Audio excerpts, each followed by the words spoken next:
Witam Was wszystkich bardzo serdecznie. Znajdujemy się w lokalu Sole 44, gdzie jestem szefem baru. Nie jest przypadkiem to, że znajdujemy się w tej chwili na kuchni. Poza tym, że stoję za barem, jestem grillmasterem. Dzisiaj pokażę Wam przepis na nietypowe zastosowanie rumu Bacardi Superior. Będzie on punktem wyjścia dla dwóch rzeczy. Po pierwsze, użyjemy go do stworzenia dania, a po drugie, oprzemy na nim koktajl. Zaczniemy od metody zwanej fat wash. Pomarańcza zostanie starta do patelni. Można robić to dłużej. Świeży tymianek trafia na patelnię wraz z masłem klarowanym. Aromaty, które znajdują się w pomarańczy i tymianku, przejdą do masła. W chwili obecnej prezentuje się to w ten sposób. Nie będziemy tego smażyli, w jakimś sensie będziemy to gotowali. Dlatego ustawiłem kuchenkę na minimalny ogień. Pod wpływem temperatury pomarańcz oraz tymianek przekazał swoje aromaty do tłuszczu. Masło klarowane rozpuściło się na patelni, a tymianek z pomarańczą przekazały mu swoje aromaty. To, co musimy teraz zrobić, to przelać tą substancję do słoika i zmieszać z rumem Bacardi Superior.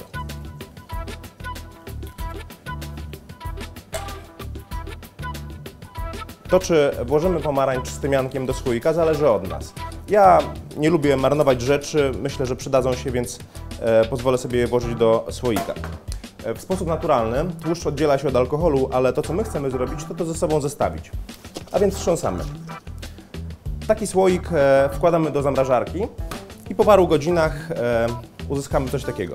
Tłuszcz został ścięty, natomiast przekazał wszystkie substancje aromatyczne do alkoholu. Teraz będziemy cedzili rum i wykorzystamy go do flambirowania steka.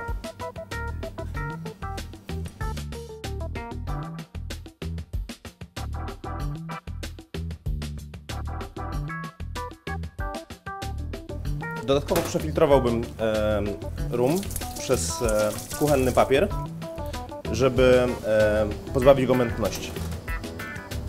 Resztki tłuszczu w rumie osadzą się na papierze. To chwilę potrwa. Tymczasem możemy zająć się mięsem. Używamy do gotowania Bacardi. Nie możemy pozwolić sobie na to, by używać słabej jakości mięsa. Ja dzisiaj korzystam z sezonowanego steku z rozbefu. Lokalna produkcja, rasa Red Angus. Jeśli korzystamy z grilla, powinniśmy pozbyć się przyrastającego do mięsa tłuszczu. Z tego względu, że zaczęło ono by kapać na ruszt i unosiłyby się nieprzyjemne opary oraz szkodliwe dla zdrowia substancje. Tłuszczu nie wyrzucę, wytopię go i będę używał go do smażenia. Bardzo ważne jest to, by stek nie był przyprawiony solą wcześniej niż na 5 minut przed włożeniem na ruszt, ponieważ sól odprowadza wodę i mięso traci soczystość. Natomiast używamy jej przed wrzuceniem mięsa na ruszt po to, by na jego powierzchni stworzyła się chrupiąca struktura. Grill rozgrzany jest do temperatury maksymalnej. Wkładam rozbew na ruszt pod kątem 45 stopni, by stworzyć na nim kratkę zwaną quadrillage. Grillujemy zawsze na zamkniętej pokrywie. Rozbew spędził już pod tym kątem 1,5 minuty na ruszcie. Przekładamy go symetrycznie na drugą stronę i zamykamy pokrywę. Stek spędził na grillu już w sumie 3 minuty na jednej stronie. Przewracamy go na drugą. Stek spędził już na grillu z każdej strony po 3 minuty i jest ścięty z zewnątrz. Natomiast to, do czego teraz będziemy dążyli, to żeby w subtelny sposób ściął się również w środku. Nie możemy zrobić tego na maksymalnej temperaturze. Dlatego otworzyłem przed chwilą pokrywę i zmniejszam temperaturę grilla do około 180 stopni Celsjusza. Czekam, aż rusz nam troszeczkę ostygnie, znowu zamknę pokrywę i będę zmierzał do tego, by mięso wewnątrz osiągnęło temperaturę 52 stopni Celsjusza. To jest medium rare. Zamykam ponownie.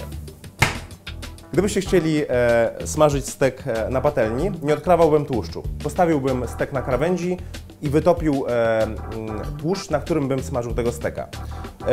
Zachowuje się on podobnie, odpalamy kuchnię na maksymalną temperaturę i z każdej strony smażymy go w sumie po 3 minuty, z tym, że w wypadku patelni przekładamy go z jednej strony na drugą co 15 sekund.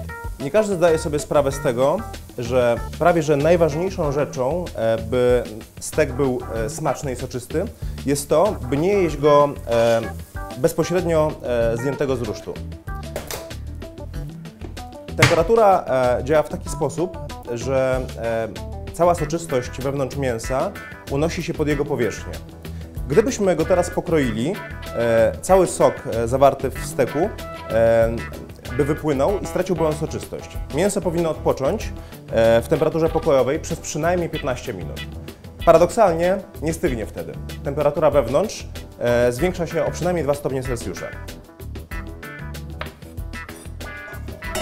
Masło klarowane, którego użyliśmy do infuzji, wkładam na patelnię.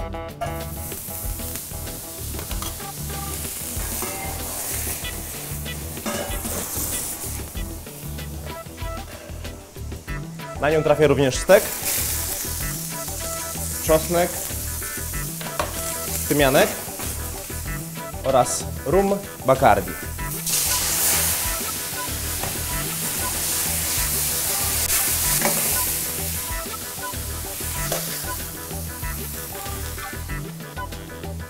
Stek już ma swój smak, a teraz zajmiemy się sosem.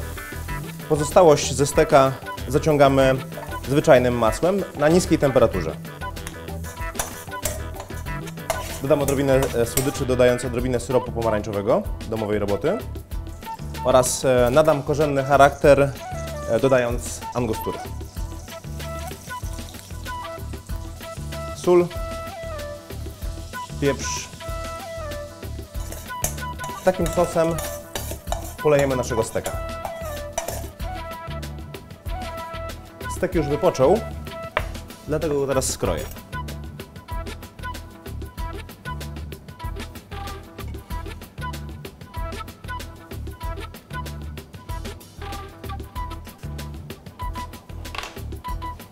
Aromatyzujemy pomarańczą.